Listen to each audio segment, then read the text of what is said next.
विधि आती है भाग विधि द्वारा महत्तम समापवर्तक ज्ञात करना। जब दी गई संख्याएं दो हैं, इन दोनों संख्याओं में जो छोटी संख्या है उसे बड़ी संख्या को भाग देते हैं। छोटी संख्या से बड़ी संख्या को भाग देते हैं। इसके बाद जो शेष बचता है उसे अगली क्रिया के लिए भाजक अर्थात पहली क्रिया के भाजक को भाज्य बनाकर भाग करते हैं। फिर जो शेष बचता है वह अगली क्रिया के लिए फिर भाजक तथा पहला भाजक फिर भाज्य बन जाता है। जिस प्रकार हम उदाहरण के तौर पर अभी एक्सप्लेन करेंगे। यह क्रिया तब तक चलती रहती है जब तक कि शेषफल शून्य नहीं आ जाता है। अंतिम भाजक ही दी गई संख्याओं का मैसय होता है। उदाहरण के तौर पर इस सभी प्रक्रिया को समझेंगे। 124 और 305 का महत्तम समापवर्तक ज्ञात करना है। 124 और 305 में देख लेते हैं कि सबसे छोटी संख्या कौन सी है। दोनों में 124 छोटी संख्या है, 305 बड़ी संख्या है। इस प्रकार हम बड़ी संख्या को छोटी संख्या से भाग देते हैं। 124 को 305 में दो बार इसका टेबल चलता है। दो बार टेबल चलाने के बाद 2 4 8, अब इसमें से माइनस कर लेंगे। माइनस करने के बाद 7 5, जो रिमाइंडर बचता है उसको पहली संख्या से, जिससे छोटी संख्या से हमने भाग दिया था, उसे भाज्य बनाएंगे और 57 भाजक बन जाएगा। और 57 से 124 को 2 बार डिवाइड करेंगे। 2 7 जा 14 और 2 5 जा 10, 1 कैरी अर्थात 114। 124 में से 114 को माइनस करेंगे 10, फिर 10 हमारा भाजक और पहली क्रिया भाज्य 57। 10 से 57 को डिवाइड करेंगे, 5 टाइम्स टेबल चलेगा। 5 10 5 जा 50। 57 में से 50 को माइनस करेंगे 7, फिर 7 हमारा भाजक बन जाएगा और 10 भाज्य जिसको हम भाग देंगे। 10 में 7 का टेबल 1 टाइम्स चलेगा, 7 1 जा 7। 10 में से 7 माइनस करने के बाद 3 प्राप्त होगा। 3 फिर हमारा भाजक बन जाएगा, 7 भाज्य। 3 का टेबल 7 में 2 टाइम्स चलेगा, 3 2 जा 6। 7 में से 6 माइनस करेंगे 1, 1 भाजक बन जाएगा, 3 हमारा भाज्य। 1 का टेबल 3 में 3 टाइम्स चलेगा, 1 3 जा 3 अर्थात 3 माइनस 3 अर्थात 0, शून्य प्राप्त होगा। अतः दी गई संख्याओं 124 305 का जब भागफल रिमाइंडर शून्य बचता है और उससे पहले जो भाजक है वो 1 आता है, तो इसी प्रकार मैसय हमारा 1 आएगा भाग विधि के द्वारा। इसी प्रकार हम अन्य क्वेश्चन ज्ञात कर लेते हैं। जब 2 से अधिक संख्याओं का मैसय ज्ञात करना हो, अर्थात जब दी गई संख्याएं 3 हैं तो भाग विधि से कैसे इनका मैसय ज्ञात करेंगे। 45 85 115 का मैसय ज्ञात करना है। सबसे पहले दी गई संख्याओं में दो संख्याओं का भाग विधि से मैसय ज्ञात कर लेते हैं। 45 85 में छोटी संख्या 45 है। 45 को 85 से डिवाइड करेंगे। 45 का टेबल 85 में 1 टाइम्स चलता है। 45 1 जा 45। 85 में से 45 माइनस करेंगे, 40 प्राप्त होता है।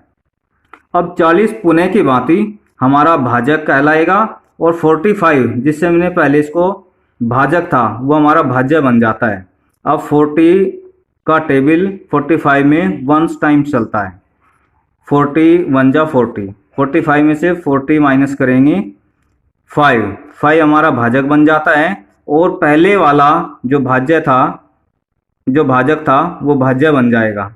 5 का टेबल 40 में 8 टाइम्स पूरा चलता है। 5 8 जा 40 अर्थात 40 माइनस 40 अर्थात 0। इस प्रकार 85 का मैसय हमें प्राप्त होता है 5। इस प्रकार 5 जो हमारा मैसय प्राप्त होता है उसको नेक्स्ट तीसरी संख्या अर्थात 115 को डिवाइड करके देख लेते हैं। यदि वो पूरी विभाजित हो जाती है तो 5 जो है हमारा तीनों संख्याओं का मैसय प्राप्त हो जाएगा। अर्थात 5 व 115 का मैसय 5 है, क्योंकि 115 5 से पूर्णतः डिवाइड हो गया था। अतः 45, 85 और 115 का मैसय 5 प्राप्त होता है, जो कि अभिष्ट मैसय है।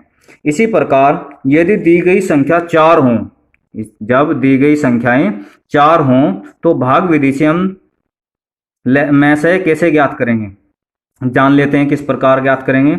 इस विधि में पहले किन्हीं दो संख्याओं का मैसय निकालते हैं। दो संख्याओं का मैसय निकालने के बाद फिर शेष बची दो संख्याओं का मैसय निकाल लेते हैं। अब इन दोनों मैसय का भी, अर्थात पहली दो संख्याओं का मैसय बाद की दो संख्याओं का मैसय का भी अंतिम मैसय निकाल लेते हैं। इस प्रकार जो लास्ट में मैसय आएगा वो चारों संख्याओं का मैसय होता है। उदाहरण के तौर पर 35, 85, 105, 225 का मैसय ज्ञात कर लेते हैं। सबसे पहले पहली दो संख्याओं 35, 85, उसके बाद 105 और 225 का अलग अलग मैसय निकाल लेते हैं। सबसे पहले 35, 85 का मैसय ज्ञात करते हैं। देखते हैं 35, 85 में सबसे छोटी संख्या, दोनों में छोटी संख्या कौन सी है। 35 छोटी संख्या है, इसलिए 85 को 35 से डिवाइड करेंगे। 35 का टेबल 85 में 2 टाइम्स चलता है। 35 2 जा 70। 85 में से हम 70 को माइनस करेंगे। 70 माइनस करने के बाद 15 प्राप्त होता है। 15 हमारा भाजक बन जाएगा, और जो पहले भाजक था अब वो हमारा भाज्य बन जाएगा 35। 15 का टेबल 35 में 2 टाइम्स चलता है। 15 2 जा 30। 35 में से 30 को माइनस करेंगे, 5 प्राप्त होता है। अब 5 प्राप्त होने के बाद 5 हमारा भाजक बन जाता है और 15 हमारा भाज्य बन जाता है। 5 का टेबल 15 में पूरा 3 टाइम्स चल जाता है। 5 3 जा 15। 15 माइनस 15 अर्थात 0, अर्थात शून्य प्राप्त होता है। इस प्रकार 5 जो अंतिम हमारा भाजक था वही हमारा दोनों संख्याओं का 35 व 85 का मैसय निकल आता है। इसी प्रकार 105 और 225 का मैसय ज्ञात करते हैं। 105 और 225 में 105 छोटी संख्या है, इसलिए छोटी संख्या से बड़ी संख्या अर्थात 225 को डिवाइड करते हैं। 105 का 225 में 2 टाइम्स टेबल पूरा चलता है। जैसे 2 5 जा 10, 2 0 1 कैरी, इनके 10, 2 1 जा 2। 225 में से हम 210 को माइनस करेंगे, अर्थात 15 प्राप्त होता है। 15 अब हमारा भाजक बन जाता है। 105 हमारा फिर पुनः भाज्य बन जाता है, और 15 के द्वारा 105 को भाग देते हैं, जिसका टेबल 15 का 7 टाइम्स पूरा डिवाइड हो जाता है। 7 15 7 जा 105। इस प्रकार 105 में से 105 माइनस करेंगे, शून्य प्राप्त होता है। इस प्रकार 105 व 225 का मैसय 15 प्राप्त होता है। अब दो संख्याओं का मैसय लेकर हम में प्राप्त होता है 5, पहली दो संख्याओं का मैसय बाद की दो संख्याओं का 15। अब दोनों मैसय का फिर मैसय निकाल लेते हैं। अब 5 व 15 का मैसय। 5 हमारी छोटी संख्या है, 15 बड़ी संख्या है। 5 से हम 15 को डिवाइड करेंगे। 15 में जब टेबल चलाते हैं तो 5 का टेबल पूरा 3 टाइम चल जाता है। 5 3 जा 15, माइनस करने पर शून्य प्राप्त होता है।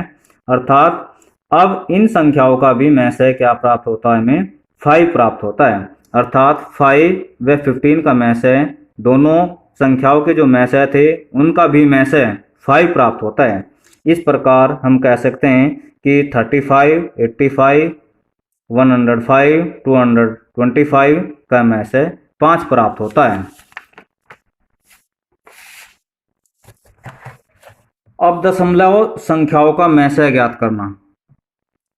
दशमलव संख्याओं का मैसय ज्ञात करना। इस विधि में सर्वप्रथम दशमलव के बाद अंकों की संख्या समान करते हैं, फिर दशमलव को हटाकर पूर्ण संख्या प्राप्त करते हैं। अर्थात पहले संख्या समान करते हैं, फिर दशमलव हटाकर पूर्ण संख्या प्राप्त करते हैं, इसके बाद पूर्ण संख्याओं का मैसय ज्ञात करते हैं। इस प्रकार प्राप्त मैसय में दाईं ओर से उतने ही अंकों के बाद दशमलव लगाते हैं जितने अंक दशमलव के बाद संख्याओं में थे जिनका हमने मैसय निकाला है। उदाहरण के तौर पर इस प्रक्रिया को समझ लेते हैं। उदाहरण 1.6 और 0.24 का मैसय ज्ञात करना है। हल करते हैं। 1.6 और 0.24 में दशमलव के बाद अंक समान करते हैं। 1.6 में दशमलव के बाद एक अंक है, इसमें हम 0 को बढ़ा लेते हैं। 0 बढ़ाने से दशमलव के बाद 2 अंक आ जाते हैं। इसी प्रकार 0.24 में दशमलव के बाद ऑलरेडी पहले ही 2 अंक हैं। अब दशमलव के बाद अंक समान करने के बाद अब पूर्ण संख्या बना लेते हैं। दशमलव स्वतः ही हटा देते हैं। 1.60 में से पॉइंट हटाने के बाद पूर्ण संख्या 160 प्राप्त होती है। इसी प्रकार 0.24 में से दशमलव हटाने के बाद पूर्ण संख्या 24 प्राप्त होती है। अब इनको बनाने के बाद भाग विधि से मैसय निकालते हैं। अब देखते हैं 160 और 24 में कौन छोटी संख्या है। 24 छोटी संख्या है। भाग विधि में हम ध्यान रखते हैं कि छोटी संख्या से बड़ी संख्या को भाग देते हैं। अब 24 हमारी छोटी संख्या है, 160 बड़ी संख्या है। 160 को 24 से डिवाइड करेंगे तो 24 का टेबल 6 टाइम्स चलता है। अब 24 6 जा 144। 160 में से 144 को हम माइनस करेंगे। 144 को माइनस करने के बाद 16 प्राप्त होता है। अब 16 हमारा भाजक बन जाएगा और जो पहले भाजक था स्टार्टिंग में 24 वो हमारा भाज्य बन जाएगा। अब जो भाज्य है उसको भाजक से भाग देना है। 16 का टेबल 24 में 1 टाइम चलता है, अर्थात 16 1 जा 16। 24 में से 16 माइनस करेंगे 8 प्राप्त होता है। 8 हमारा भाजक बन जाएगा। जो भाजक था पहले वो हमारा भाज्य बन जाएगा 16। अब 16 को 8 से डिवाइड करते हैं तो 8 का टेबल 16 में 2 टाइम्स पूरा चलता है। 8 2 जा 16 और 16 माइनस 16 अर्थात 0 प्राप्त होता है, अर्थात शून्य प्राप्त होता है। जब हमें रिमाइंडर शून्य प्राप्त हो जाता है और अंतिम जो भाजक होता है वही हमारा मैसय कहलाता है। 160 और 24 का अभिष्ट मैसय हमें 8 प्राप्त होता है। लेकिन 160 24 पूर्ण संख्या हमारे द्वारा बनाई गई थी, लेकिन जो वास्तविक संख्या है वो 1.6 व 0.24 का अभिष्ट मैसय हम 8 में क्या करेंगे, 2 अंक छोड़कर दशमलव लगा लेंगे। जैसे कि हमारी पूर्ववर्त जो संख्याएं थी उनमें 2 अंक छोड़कर दशमलव थी। इसी प्रकार 0.08 हमारा अभिष्ट मैसय होगा। अब कुछ गृह कार्य देते हैं, इसके बाद आप सभी अपनी उत्तर पुस्तिका में इन गृह कार्य को करेंगे, नोट करेंगे। प्रश्न 1 125 और 305 का मैसय ज्ञात कीजिए। प्रश्न 2 0.9 तथा 0.27 का मैसय ज्ञात कीजिए। प्रश्न 3 7 की घात 4 और 7 की पावर 8 7 की पावर 9 का मैसय ज्ञात कीजिए। इसी प्रकार प्रश्न 4 671 781 1441 का मैसय भाग विधि से ज्ञात कीजिए। प्रश्न 5 x की पावर 3 y की पावर 2 कोमा x की पावर 2 y की पावर 3 कोमा x की पावर 4 y की पावर 4 का मैसय ज्ञात कीजिए। ये आज का गृह कार्य है। ये आप स्वयं अपनी उत्तर पुस्तिका में प्रश्नों को हल करेंगे। धन्यवाद।